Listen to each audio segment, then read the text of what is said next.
whose account it is. But then Jimmy transfers around $800 worth of Bitcoin to that exchange, and it requires him to enter his name and his address. So now the IRS Criminal Investigation Unit knows that the 2012 Bitcoin thief is Jimmy. And now they're gonna go after him. And so, boom, they put together a little sting operation. And one day, these agents suddenly show up to Jimmy's house, sort of undercover. And they pretend they're investigating the burglary where his Bitcoin and cash were stolen. And since that burglary investigation was never closed, it makes sense to Jimmy why they're still investigating it. And so Jimmy invites these agents into his place, and he's super nice to them, and he seems to love that they're there, because remember, he really wants friends. You guys get this solved, I'm going to invite y'all up for a beer whenever y'all want. All right. And so he's totally just chilling with these agents like they're his boys. He even tells them how he used to keep a suitcase full of cash around, and that he'd show it to women hoping to get laid. You know, I was trying to impress this girl back then. Did it work? Nope. It never does.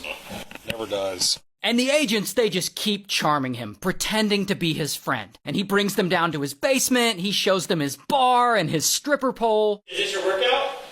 Nope. That's for girls. Okay. Nice. And now these agents, they have to have a sense that Jimmy is a lonely guy, because they keep talking to him and they keep charming him. And finally, they get him on the topic of Bitcoin. And they're like asking him to explain it, and they're asking him how long he's been involved in it. And he ends up opening up his laptop and showing them one of his crypto wallets filled with a ton of Bitcoin, like 60 or 70 million dollars worth. And visually seeing this wallet with their own eyes ends up being all the evidence these agents need. And so they leave. And later, they come back with a search warrant, and boom, they bust in and raid his house. And eventually, bam, they arrest him. Here's his mugshot. It was one of the biggest mysteries in crypto. Who stole 50,000 Bitcoins, which would ultimately be worth more than $3 billion?